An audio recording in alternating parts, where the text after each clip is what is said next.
अयोध्यावासी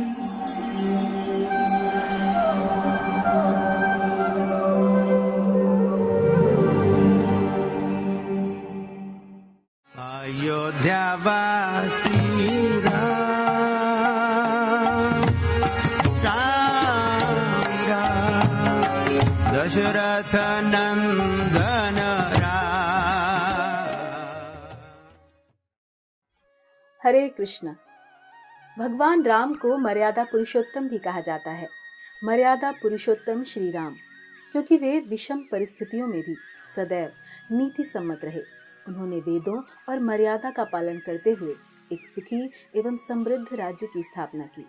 स्वयं की भावना व सुखों से समझौता कर न्याय और सत्य का साथ दिया। फिर चाहे राज्य त्यागने, बाली का वध करने, रावण का संहार करने या सीता को वन भेजने की बात ही क्यों न हो।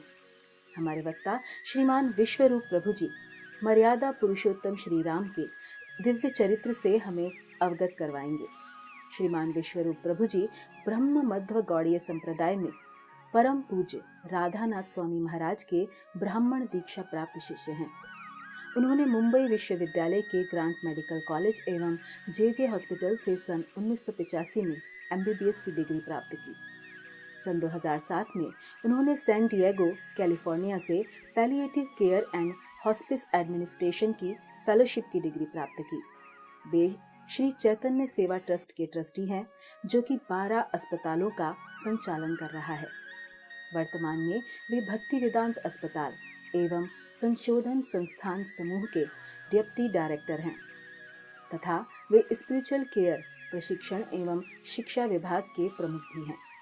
वे स्टार प्लस, कलर्स, ETC तथा अन्य आध्यात्मिक चैनलों पर दिखाए जाने वाले आत्मा नामक श्रृंखला में भगवद गीता पर नियमित वक्ता हैं।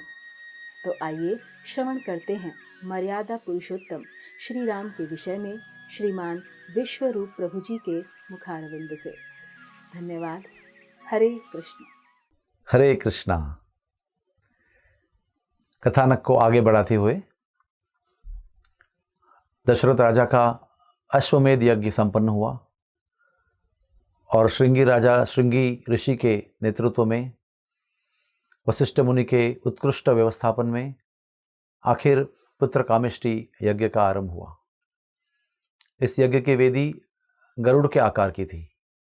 इसका कारण ये था कि पुत्र न होने के विष को दशरथ राजा अनुभव कर रहे थे और इस समय जिस प्रकार से देवताओं को संकट दूर करने के लिए गरुड़ जी अमृत लेकर आए थे, उन्हें पुत्र रूपी अमृत की आवश्यकता थी, तो ये गरुड़ जी ही कर सकते थे। इसलिए गरुड़ जी की स्मृति में यज्ञ वेदी गरुड़ जी के आकार में बनाई गई। इस यज्ञ की भव्यता इतनी सुंदर थी कि अग्नि की ज्वालाएं आकाश तक पहुंच रही थी। सारा वातावरण इस पवित्र यज्ञ के होने से पवित्र हो गया था, सूचित हो गया था। देवता, यक्ष, गंधर्व, किन्नर आकाश से, स्वर्ग लोकों से उतरकर अपनी अपनी आहुतियां, अपने अपनी हिस्से लेने के लिए नीचे उतर रहे थे। उनके हृदय में परम आनंद का अनुभव हो रहा था। सब लोग इस यज्ञ की पवित्रता को, शुचि को देखकर बड़े प्रसन्न थे। लेकिन एक तरफ हृदय में आनंद उमड़ रहा था, एक तरफ कंस रावण का भय हृदय में भर गया था। आनंद से भरे हुए हृदय से आहुति स्वीकार तो कर रहे थे, लेकिन फिर भी रावण के द्वारा जो क्रूर कृत्य किए जा रहे थे, रावण के द्वारा जो उन पर अत्याचार किए जा रहे थे, उससे ये सारे देवता भयभीत थे और चिंतित भी थे और उन्होंने अपनी चिंताओं को ब्रह्मदेव के पास प्रकट भी किया था। आइए कुछ देर हम इस कथानक के पार्श्वभूमि पर चलें, बड़े पुराने इतिहास को दोहराएं। एक समय वैकुंठ के द्वार पर वैकुंठाधिपति श्री विष्णु भगवान का दर्शन करने के लिए 4 कुमार आए। ये 4 कुमार ब्रह्मा जी के पुत्र हैं। नारद जी का जन्म होने के पश्चात ये 4 कुमार जन्म लेते हैं। सनक, सनातन, सनंदन और सनत कुमार। अपनी आयु को उन्होंने अपने योग बल से केवल 4 साल ही बना के रखा था। हजारों लाखों वर्ष के वृद्ध थे वो, लेकिन फिर भी उन्हें युवा अवस्था को प्राप्त करके काम वासना में लिप्त नहीं होना था। इसलिए उन्होंने सोचा कि अपने शरीर को 4 साल का ही बना के रखे, और 4 साल के बालक को अगर नग्न घूमना है तो कोई संकोच नहीं, कोई आपत्ति भी नहीं है। तो ये 4 कुमार नग्न अवस्था में वैकुंठ के द्वार पर आए और उन्होंने वैकुंठ में प्रवेश करना चाहा। उस समय वैकुंठ के द्वारपाल जय और विजय वहां पर खड़े थे। अपने कर्तव्य को निभाते हुए उन्होंने इन 4 बालकों को रोका कि ऐसे छोटे छोटे नग्न, निरागस, निष्पाप छोटे छोटे बालकों का वैकुंठ में क्या काम है। जैसे ही उनको रोक दिया गया, इन 4 कुमारों ने उनको शाप दे दिया कि आपको पृथ्वी पर जन्म लेना होगा, क्योंकि आपने हमको रोका है। फिर पहले तो कहा गया कि आपको 7 बार पृथ्वी पर जाना पड़ेगा, भक्त रूप में या भक्ति के अनुकूल जन्म लेना पड़ेगा। लेकिन जय विजय बड़े दुखी थे। वैकुंठ का निवास छोड़कर पृथ्वी पर भक्त के और एक सद्गृहस्थ के रूप में जाने के लिए भी वो तैयार नहीं थे, क्योंकि पृथ्वी का जीवन जन्म, मृत्यु, जरा, व्याधि इन कष्टों से युक्त होता है। आदि आत्मिक, आदि भौतिक, आदि दैविक कष्टों से युक्त होता है। इसलिए वो वैकुंठ के जीवन के प्रति सामने इन 7 जीवनों को स्वीकार करने के लिए तैयार नहीं थे। फिर यह तय हुआ कि आपको 3 जन्म प्राप्त हो गए, लेकिन आपको राक्षस बनकर पृथ्वी पर आना होगा। और उन्होंने 3 बार, 7 बार के बदले में 3 बार राक्षस बनना पसंद किया। हमारे लिए बड़ी सीख है इसके अंदर। हम सब लोग इस पृथ्वी में बड़े आराम से जी रहे हैं, हमें यहाँ पर जीने में कोई आपत्ति नहीं है। जन्म मृत्यु तो यहाँ पर हो ही रहे हैं, बीमारियां आए दिन दिखाई पड़ती हैं, और सब लोग इस जीवन को जीते हुए हर दिन हर क्षण वृद्ध होते जा रहे हैं।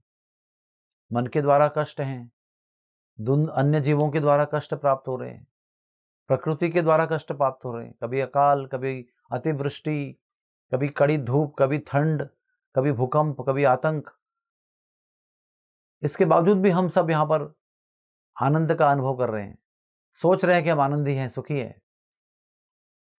लेकिन जब स्वर्ग के लोग और वैकुंठ निवासी हमें देखते हैं, तो जैसे हम किसी शुकर को देखते हैं, उस प्रकार से वो हमें ऊपर से देखते हैं और किसी भी कीमत पर हमारे स्थिति में आना नहीं चाहते हैं। जैसे हम किसी शुकर को गटर में देखते हैं तो उसकी गंदी स्थिति को देखकर बड़ी घृणा करते हैं, वैसे देवता लोग और वैकुंठवासी लोग हमें देखकर घृणा करते हैं, हमारे दुर्गंधजनक शरीर को देखकर घृणा करते हैं, इसलिए आना नहीं चाहते हैं। इसलिए यहाँ पर शाप मिला भी है तो कम से कम समय बिताया जाए, इसलिए राक्षस का भी जन्म चलेगा, लेकिन यहाँ पर कम से कम जन्म, कम से कम समय बिताया जाए। इस भाव से उन्होंने 3 बार राक्षस बनने का जो प्रस्ताव था उसको स्वीकार कर लिया। पहली बार जय और विजय जो भगवान के परम भक्त हैं, वो हिरण्याक्ष और हिरण्यकशिपु बने, जिसका श्रीमद् भागवत में अलग अलग स्कंदों में वर्णन आता है। दूसरी बार ये दोनों रावण और कुंभकर्ण बने, यानी कि त्रेता युग में रामायण में रामलीला में इनका सहयोग हुआ। द्वापर में ये शिशुपाल और दंतवक्र बने।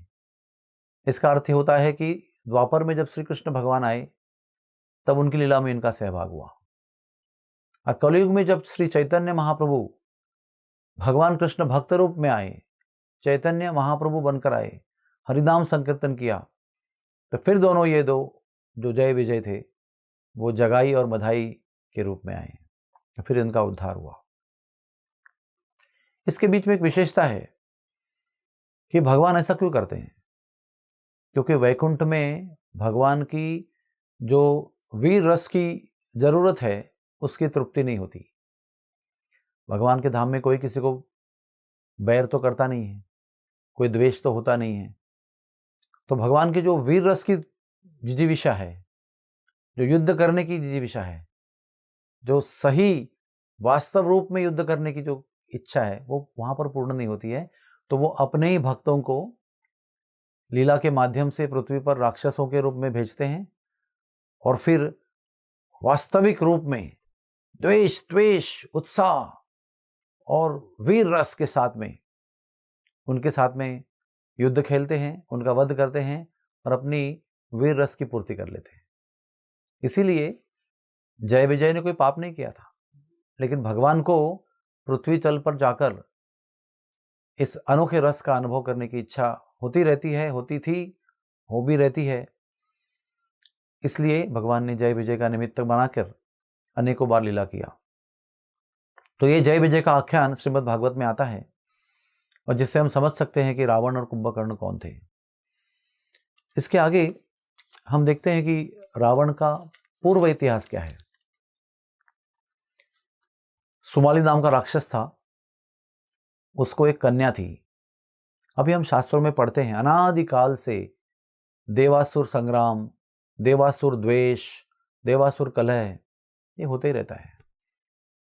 ऊपर के लोकों में देवता लोग रहते हैं, बीच में पृथ्वी लोग हैं और नीचे के लोगों में राक्षस लोग रहते हैं, देव, दानव, दैत्य, राक्षस। और पृथ्वी से भी अधिक सुविधाएं और कुशलताएं और सिद्धियां इन राक्षस लोकों में उपलब्ध हैं। स्वर्ग जैसे आनंद वहां पर उपलब्ध है, तो फिर उसको नरक लोक क्यों कहा गया है?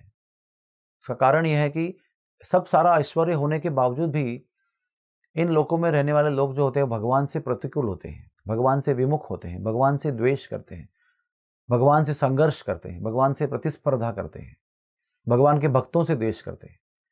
इसलिए ऐश्वर्य संपन्न होने पर भी इनको निचली योनि वाले लोग कहा गया है। स्वर्ग लोक में भी उतने ऐश्वर्य होते हैं, लेकिन स्वर्ग लोक में रहने वाले सभी देवता लोग भगवान के भक्त होते हैं, भगवान के लिए अनुकूल होते हैं, भगवान के भक्तों से प्रेम करते हैं, सद्गुणी होते हैं। यही फर्क है। तो सुमाली भी राक्षस था। यक्ष, गंधर्व, किन्नर आदि देवताओं पर शाश्वत नियंत्रण प्राप्त हो जाए, शाश्वत सार्वभौमत्व प्राप्त हो जाए, ऐसी उसकी इच्छा थी। तो उसके मन में एक ऐसा कटु विचार आया कि मैं मेरी कन्या जिसका नाम केकशी है उसका विवाह किसी ब्राह्मण, श्रेष्ठ ब्राह्मण से करूंगा, तपस्वी ब्राह्मण से करूंगा। तो ब्राह्मण के सारे जो गुण हैं, ज्ञान है, तपस्या है, सद्गुण है, विद्या है, ये सब हमारे राक्षस वंश के बल के साथ, युद्ध कौशल के साथ, वीरता के साथ हमारे पुत्रों में प्रकट हो जाएगा। अर्थात हमारे पुत्र ब्राह्मणत्व को प्राप्त करेंगे और राक्षस के गुणों को भी प्राप्त करेंगे। इस तरह से वो शाश्वत नियंत्रण, राज्य, आधिपत्य प्राप्त करेंगे। इस विचार से उन्होंने श्रेष्ठ ऋषि विश्रवसा, या उनका नाम विश्रवा भी है, ऐसे ब्राह्मण विश्रवा से अपनी कन्या केकशी का विवाह किया। यथावकाश जब विवाह हुआ तो विश्रवा ब्राह्मण देव को यह पता चला कि इस विवाह के पीछे कैसी कटु भावना है, कैसा दुरुद्देश्य है। तो बड़े क्रोधित हो गए। वो अपने पिता की जो योजना थी उससे केकशी पूरी तरह संयमी नहीं थी। केकशी को वो मान्य नहीं था, वो सहमत नहीं थी, लेकिन फिर भी पिता की आज्ञा का पालन करते हुए, इस उद्देश्य को ना मानते हुए भी वो विवाह करती है। लेकिन यथावकाश जो भी कटु होता है वो छुपता नहीं है। समय के प्रभाव से जो भी छुपाने का हम प्रयास करते हैं, षड्यंत्र करते हैं, वो समय उसको प्रकट कर देता है। तो विश्रवा को पता चलता है कि इस उद्देश्य से मुझसे विवाह किया गया है, तो वो शाप देते हैं कि तुम्हें भयंकर रक्त पिपासु राक्षसों का पुत्र के रूप में प्राप्ति होगी। तो वो फूट फूट कर रोने लगी कि मैंने ऐसा तो कभी उद्देश्य मन में रखा नहीं था, मैं बड़ा बेबस थी मेरे पिताजी की इच्छा के सामने, आप मुझे क्षमा कर दीजिए और कुछ वरदान दे दीजिए। तो उसकी सरल हृदय था और दयनीय अवस्था को देखकर उसके पति ने उसको आशीर्वाद दिया कि तुम्हारा तीसरा पुत्र जो है वो वैष्णव होगा, वो भगवान का भक्त होगा, और ये दो लोग जो राक्षस वंश का, हमारे राक्षसों के वंश का जो नाश करेंगे, उसको वो अकेला बचाएगा और राक्षस वंश को बनाए रखेगा। इस प्रकार से हम देखते हैं कि केकशी फिर बड़े ही भयंकर राक्षस को जन्म देती है, जिसके जन्म होते ही पूरे सृष्टि में, पूरे 14 भुवनों में हाहाकार मच गया। सब जगह भूकंप हुए, तूफान आए, चक्री तूफान आए, उल्कापात हुआ, भयंकर गर्जनाएं आकाश में हुई, डर पैदा हो गया सबके मन में, अंधकार पैदा हो गया। उसका नाम था रावण। और रावण का नाम का यह अर्थ है कि दूसरों को रुलाना और दूसरों को रुलाने में बहुत आनंद का अनुभव करना। जैसे इसका जन्म हुआ उसी समय सब लोगों को रोना आया, बड़े दुखी होकर सब रोने लगे। तो रावण के आने वाले कृत्यों का एक तरह से वो प्रमाण दे रहे थे। उसको 10 शीश थे, 10 सर और 20 हाथ थे। दशानन दशग्रीव उसका नाम पड़ा। भयंकर शक्तिशाली था वो। फिर दूसरा पुत्र हुआ, उसका नाम कुंभकर्ण। उस नाम का अर्थ क्या था? उसके कान जो थे वो कुंभ की तरह विशाल थे, और वो जन्म होते ही जिस गति से उसका शरीर बढ़ा, महाकाय महाविशाल शरीर बना उसका, और इतनी प्रचंड भूख उसको हुआ करती थी कि वो दिन भर खाते रहता था। उसके सामने जो आता था, जो जीव आता था, उसको वो खा जाता था।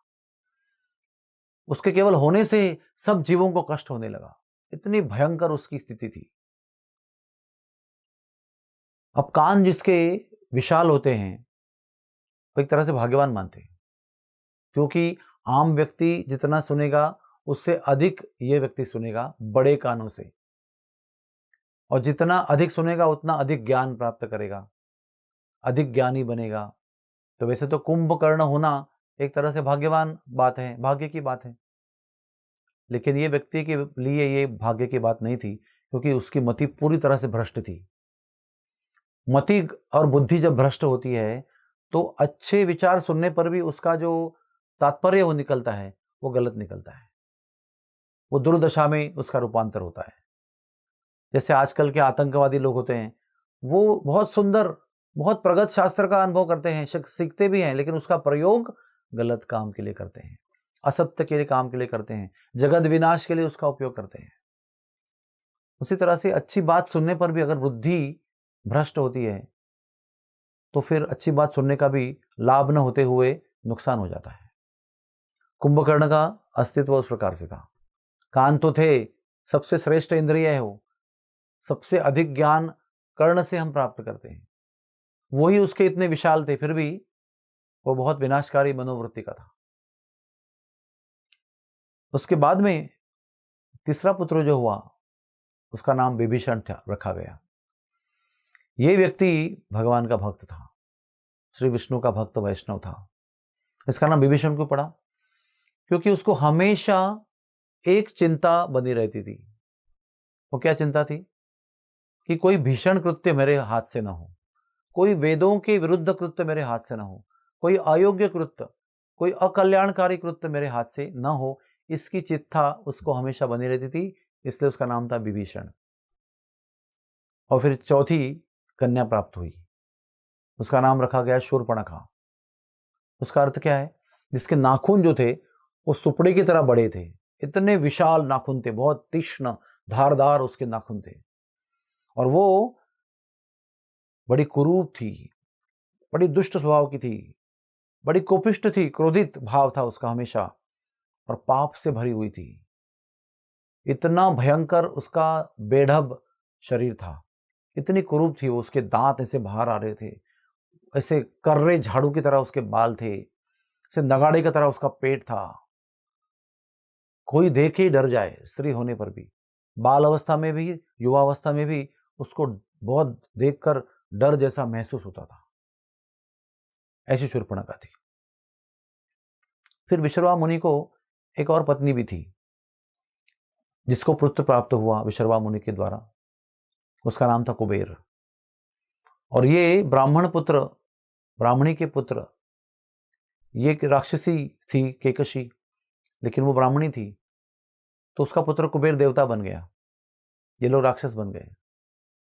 और कुबेर देवताओं का खजांची बन गया, तिजोरी का मालिक बन गया, सारे धन का नियंत्रण उसके पास में आया। बड़ा सद्गुण संपन्न था वो, और उसने लंका का निर्माण किया। अभी लंका का इतिहास सुनना भी जरूरी है कि लंका कैसे निर्माण हुई। एक मेरू पर्वत था, आप सब जानते हैं मेरू पर्वत एक बहुत ही अति विशाल, अति प्रचंड पर्वत है। उसकी शोभा का वर्णन पुराणों में बहुत जगह पर आया है। ऊंचाई का नाम जहां आता है वहां पर मेरू पर्वत का नाम आता है। ऊंचाई की तुलना मेरू से की जाती है। जब किसी की वस्तु को भव्य, विशाल, ऊंचा बताया जाता है तो मेरू की तुलना दी जाती है। ऐसा यह मेरू पर्वत जो है ये पूरे भगवान के निर्माण में बहुत विशेष स्थान प्राप्त करता है।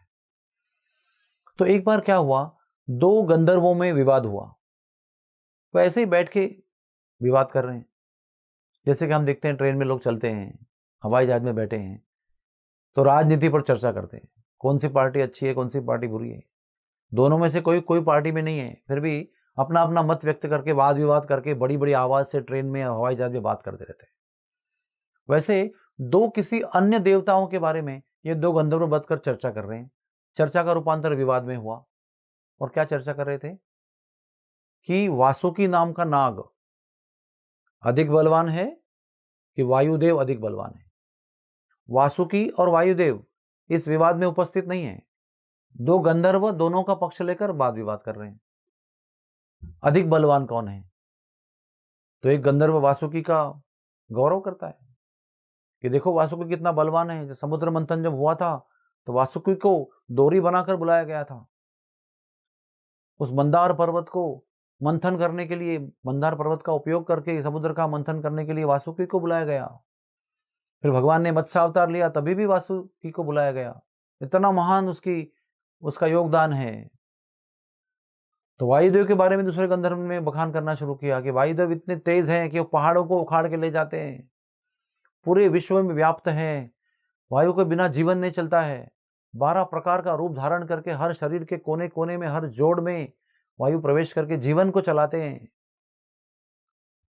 10 प्रकार के वायु हैं, 5 प्रकार के वायु हैं, अलग प्रकार का कार्य करते हैं। तो इनका विवाद बहुत प्रकोप में चला गया। तो जब भी ये जो विवाद था ये वायु के कानों में आया तो वायु को बड़ा गुस्सा आया कि मेरे बल के सामने वासुकी के बल का गौरव किया जा रहा है। तो फिर उन्होंने सोचा कि हम इसका प्रमाण लेते हैं। वायु ने कहा कि अभी मेरा भी श्रेष्ठत्व सिद्ध करना बहुत जरूरी है।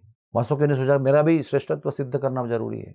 दोनों आमने सामने आ जाते हैं और कहते हैं कि हम मेरू पर्वत को, मैं वासुकी नाग 3 बार कस के घुमाऊंगा अपने आप को, और मेरू पर्वत के शिखर को कस कस के अपने आप को बांधूंगा।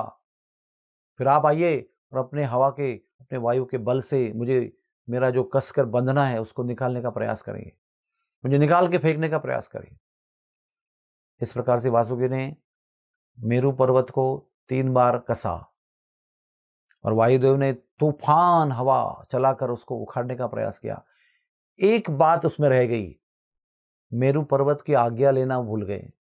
जिस पर्वत को कसकर अपनी वाद विवाद, अपने युद्ध को करने जा रहे थे, श्रेष्ठत्व को सिद्ध करने जा रहे थे, उसका तो अनुमति लिया नहीं उन्होंने। तो जितना हवा वायुदेव चलाने लगे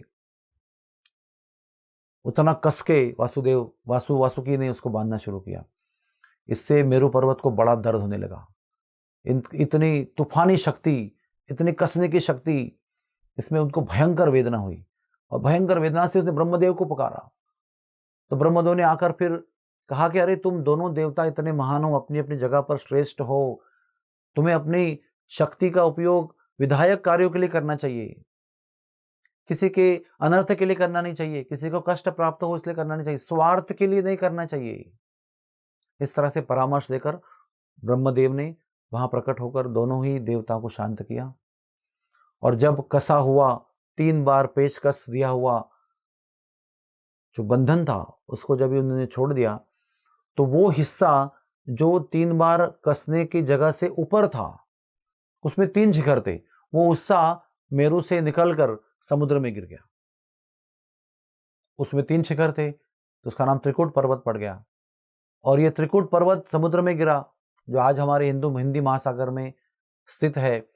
और उसी जगह को विश्वकर्मा ने, देवताओं के जो स्थापत्य शास्त्रज्ञ हैं, उन्होंने आकर लंका के रूप में विकसित किया। इस प्रकार से लंका का निर्माण हुआ।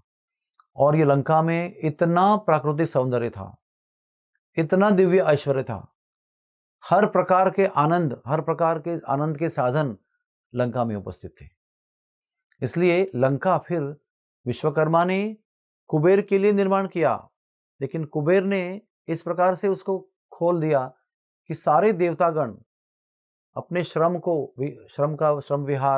परिहार करने के लिए लंका में आने लगे। और वहां पर, जैसे हम कहते हैं पिकनिक मनाते हैं, वैसे देवता लोग वहां पर श्रम परिहार, आनंद प्राप्त करने के लिए वहां पर आने लगे। तो इस तरह से लंका का निर्माण हुआ। और लंका जो है वो पूरी तरह से कुबेर के नियंत्रण में थी। तो इसके आगे का विवरण हम अगले सत्र में करेंगे। हरे कृष्णा।